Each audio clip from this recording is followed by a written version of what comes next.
Assalamualaikum warahmatullahi wabarakatuh. Bismillah, alhamdulillah, assalatu wassalamu ala rasulillah Sayyidina Muhammad ibn Abdullah wa ala alihi wa ashabihi wa man tabi'ahu bi ihsanin ila yaumil qiyamah, amma ba'd. Selamat pagi, salam berjumpa kembali dengan Mustolih Channel. Kali ini kita akan mengkaji tentang iman, yang mana saya ambilkan dari kitab Qami Ut-Tughyan, karya Al-Imam Asrari Ahmad.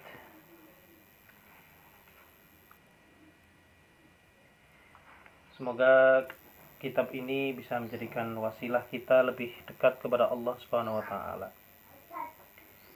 Bismillahirrahmanirrahim.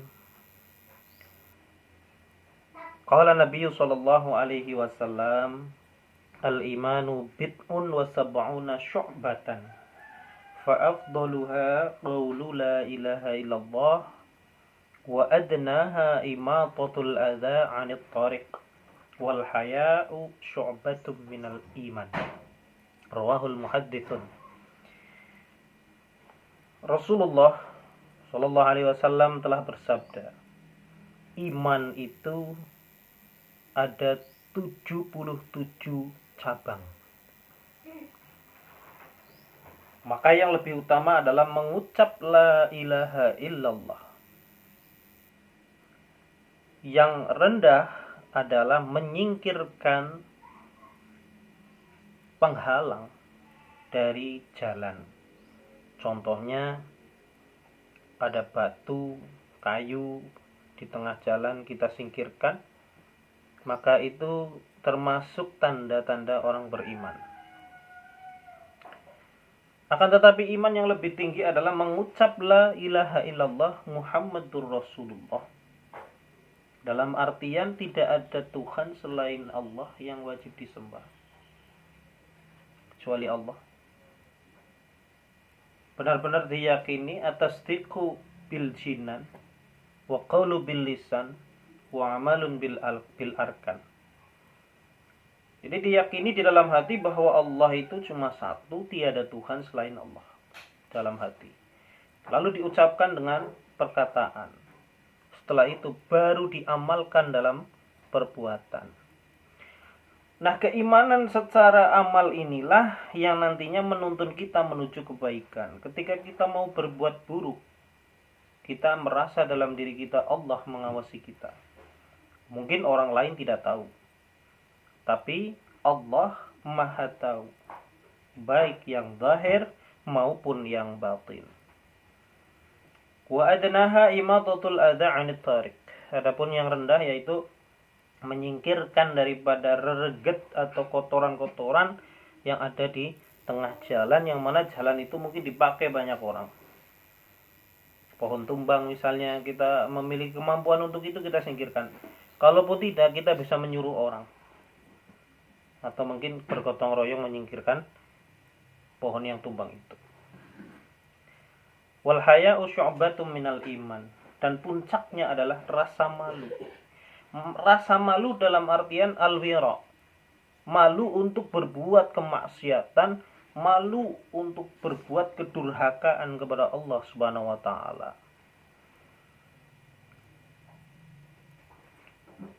Nah, kemudian di dalam kitab ini pun diterangkan syu'batul ula, cabang yang awal, al-imanu bi anna Allah ta'ala wahidun la syarikalah, fardun la mitlalah.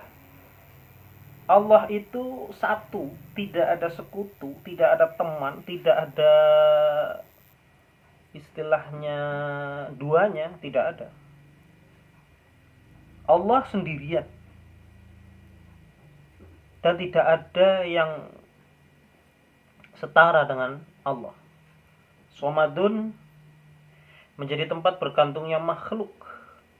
La niddalah, yang mana tidak ada bandingan, tidak ada yang menyamai. Azaliyun, zaman azali. Qaimun, berdiri. Abadiyun, abadi selama-lamanya tanpa batas. daimun, langgeng. La awwala liwujudihi. Wujudnya Allah tidak berawal. Wujudnya Allah tidak bermula. Wujudnya Allah tidak dimulai dari apapun. Kalau manusia diawali dari setetes air mani. Dari tulang sulbi dan tulang rusuknya seorang laki-laki dimasukkan ke dalam rahim perempuan, membuahi ovum, kemudian menjadi janin.